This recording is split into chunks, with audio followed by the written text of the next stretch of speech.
In this video, what we will try to do is basically go through the workflow or the basic workflow of analysis and design in COMOSYS.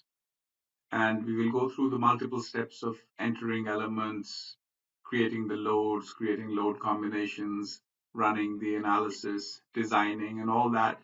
But we will keep the actual example extremely simple, since the idea of this video is to not really create a very complicated example, but go through the basic steps so that everybody can quickly understand where the commands are located, which commands to use, and this and that, and basically what order to follow, and what the workflow of analysis and design in COMOSYS is. So I'll begin with talking about basic entry of the frame elements. Now, if you go to the steel menu, first of all, the basic analysis related elements are under the steel menu as well as under the concrete menu. So you can use the beam columns over here as well as the steel. I'm going to give examples mostly related to steel because it's more or less the same for the concrete one as well. So we have different commands over here, if you notice. There's a separate one for column, another one for beam, another one for horizontal bracing, another one for vertical bracing, trusses, purlins, girts, etc. And this is a bit different from normal analysis programs, in which typically you have just one command for entering frame elements, which asks you for 2 points, and you keep using the same command, because in typical finite element programs, there is no separation of these beam groups, because as far as the analysis is concerned, they don't really make a difference. But since COMOSYS is not just an analysis and design program, and it's also a detailing and shop drawing production program, therefore, for the ease of the user, we have created the most commonly used ones over here, and you can use other beam groups as well. So the first thing which needs to be noticed is that we've got separate commands for the most commonly used beam groups, and it's a good idea to use the actual command itself. As far as the analysis is concerned, if you want, it won't make a difference. If you want, you can go ahead and enter the entire structure using only the beam command, and the analysis results will be the same. But it is during the design and during the detailing that you will notice the differences. So it's a good idea to actually use whichever command, whichever beam group you're actually trying to enter. So if you're going to enter a column, it basically asks you for a single point, and it's just it's a point and shoot thing. You just click on the point and you have your columns. If you double click on the columns, you can change the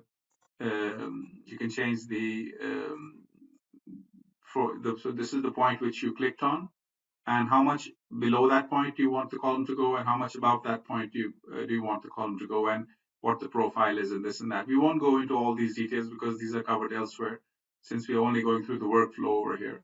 So let's go to the beam command now, and the beam command, unlike the column command, asks for 2 points rather than 1. Basically, all the commands other than the column command will ask for 2 points, and you can basically select those 2 points in the screen.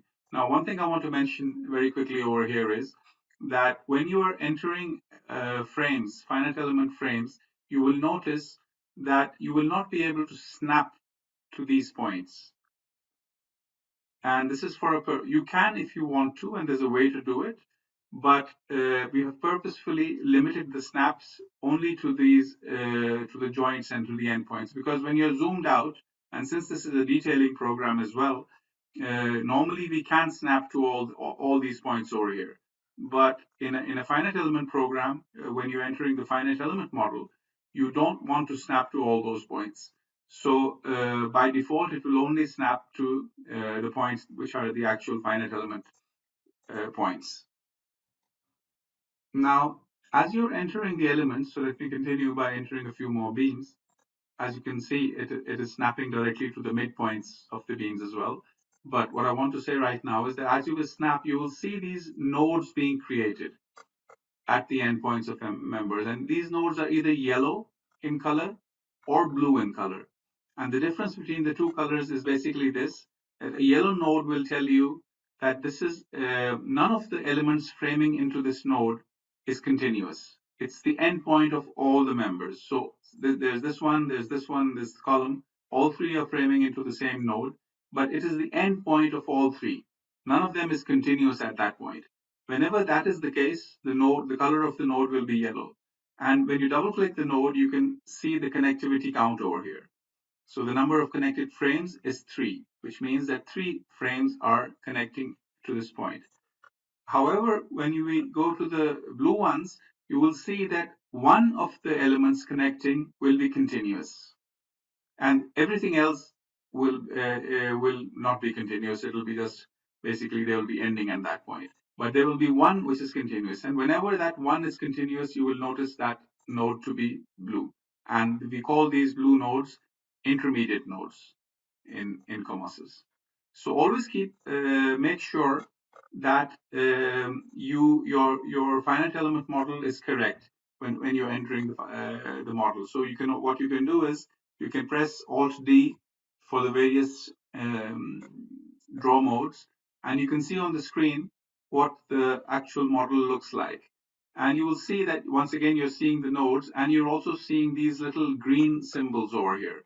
And these green symbols are representative of your moment releases, or any release basically.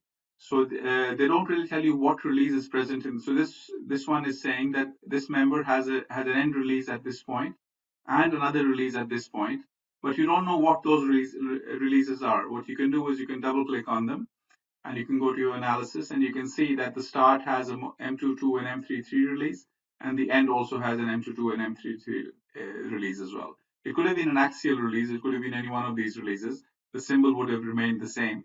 But what it's basically telling you that there's a release in this member, there's a release in this member. As you can see, the columns have not been released. So by default, all these various commands come with certain defaults, and the beam commands in steel come with moment releases, as do the horizontal bracing and the vertical bracing. If you want, obviously, you can change these releases by double clicking on them and going to the analysis tab and modifying them. One shortcut which is of use is to just select the profile which you want to change and press Control R. Control R basically toggles between no releases and moment releases.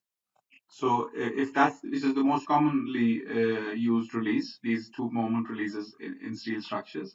So you can press Control R to toggle between the two. If you feel that this is basically not looking good as far as you don't want the clutter on the screen, then you can go to the visibility settings over here and turn off the release symbols. And if you do that, then the release symbols will be turned off, and you will be left with a much cleaner finite element model to look at. Now, I want to mention one mistake which can be common, and that is that so for example, if you wanted to enter a beam, and I'm going to purposely make a mistake over here, and I'm going instead of snapping over here, I'm going to snap to a point just about maybe 2 millimeters short of that. So I'm going to say dx minus 2, and when I zoom in there, you see a node over there. Now, obviously, you will not make this mistake very often, but sometimes you do snap to other things in the program. And when you do that, one thing you should always be careful about is looking for this blue node when one element is continuous. And over here, I should have been expecting a blue node. I was expecting this one to connect to this one, and had it connected properly, this node would have turned blue. So if I go to my finite element mode, and as I really zoom in, I will see that I have failed to connect to it. And had I not failed to connect, so let me just take this node and say move linear, and let me just move it 2 millimeters, the mistake I purposely made. Had I not done that, the node would have been blue in color. So always be on the lookout for these blue nodes whenever you're entering an element which connects to another element somewhere in the middle of that element. They will give you a clue whether you have actually snapped to the right point or not. So now let me continue by entering a few other beams just to basically finish a very simple model. Let me just go like that, make the two exactly the same as each other. or maybe slightly different. This one is, yeah, it's the same basically. And now I can enter my horizontal bracing, and for the horizontal bracing, I can go to my icon directly, and I can just start entering my horizontal bracing like that, like that, like that. I can take it all over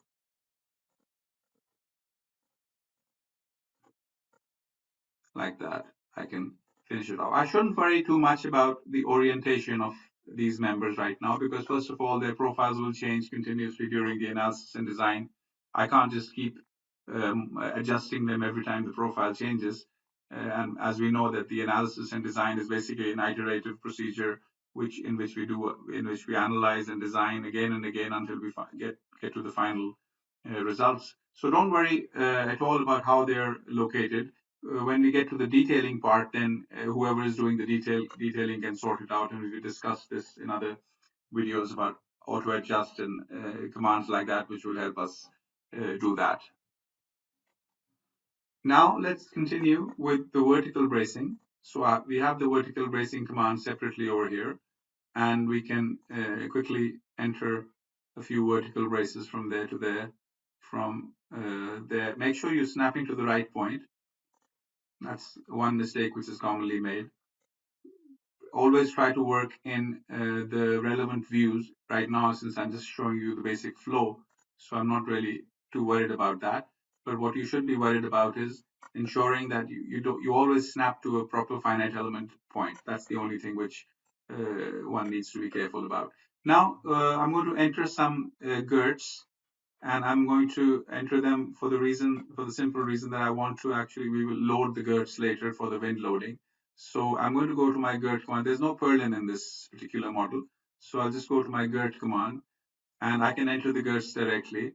I also have a specific command for entering GERTs over here, which makes it much easier. So what I can do is I can just select this column, and my GERTs will be created. And the good thing about this command is that although they have been created at the proper location, they are still in perfect accordance with the finite element model. So if I were to press Alt D, we can see that the GERTs are not really violating the finite element model, and but they have been placed at the outer flange of the columns. Now, of course, this column profile might change, and all this might be useless. And in any case, the person who's going to do the detailing will have to will have to modify these GERTs to the proper location again. So don't worry too much about that. This command basically makes it a bit easier for us to do that. Now, the next thing I want to do is go all around the building, so I can just use the same command, say this column to this column, and then I can turn it around. I can go to the same command, and I can say this column to this column, and similarly, I can turn it around again, and I can say from here to here. So these are very quick ways of entering the GERTs, and it's since we are going to be doing a broad loading and maybe manual modification as well. What I can do is I can quickly select all of them, press M, because there are four macros now, the four macros for the GERTs, and I could just right click and say explode these macros, because now I want to play with them manually. Now, if you remember that all the beams which were entered had moment releases in them, and we had turned them off, so I want to turn them back on now, just to show them to you once again. And let's go to the line mode, and we can see that even these frames in this direction are released, whereas this is our basic moment direction, frame direction. So the columns, the strong side of the columns is like this. So I basically want this beam and this beam and this beam over here not to be released, not to have a moment release. I have my braces in this direction, but in this direction, I'm not going to enter braces. So I want basically this one and this one and this one to not have moment releases. So I can just press enter, and I can clear any release and say okay, and say the changes to multiple objects, yes. And now the releases have gone. If I were to press Alt D again, I can see that these elements no longer have the moment releases. And this is what I wanted. I can turn the releases off because they're creating a clutter. And yeah, basically this is what I want.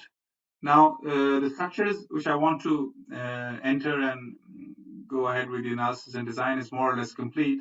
So there's one thing left, which is the constraints, the restraints rather, and the nodes at the bottom of the columns need to be restrained, these nodes over here. So what we can do is we can just look at it from the side and just go like something like that. And now we've selected all the nodes, 1, 2, 3, 4, 5, 6 nodes, but we've also selected these braces. Obviously, we know that on the fly filtering is available. So we press enter, we can see the nodes and the joints separately. If I were to select the nodes and then just double click on these nodes over here, only the 6 nodes will remain selected. You can see how many objects are selected on the bottom left corner over here. And what I can do is I can select from any one of these presets. So I can say, just give me a hinge at the base of all the columns. I can have a fixed column, I can have a hinged column, or I can have them modify them manually as I want. In this case, let's just keep it simple and keep them hinged and say OK. And the moment we do that, these symbols appear, which represent that some sort of a restraint has been applied to these columns. Now, one thing to note is that we've been entering physical elements rather than actually finite elements. Now, we all know that in the background, this beam will be broken down from here to here and here to here as far as the finite elements is concerned.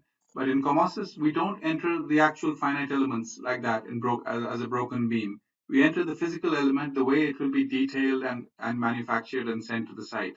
And in the background, when the analysis is being done, COMOSYS will break down this physical element into its subcomponents as far as the finite element is concerned. So it's a good idea to never forget that eventually, never forget how you want this beam or this column to be manufactured. These things can be changed later, but it's always a good idea, always a better idea for the engineer to try to think ahead, and especially like things like location of splices, for example. So if, for example, the engineer wants the column to be spliced somewhere over here, say about 400 millimeters from the base, then it's a good idea to actually think it when they're doing the analysis and design, so that this information is also transferred to the detailer later on. But if it's not, then that's fine as well. The detailer can always break the element from there to create the splice. But what I'm trying to say is that even if you want to create splices, don't worry about the buckling length calculations, because COMOSYS has a very nice, very accurate buckling length calculator.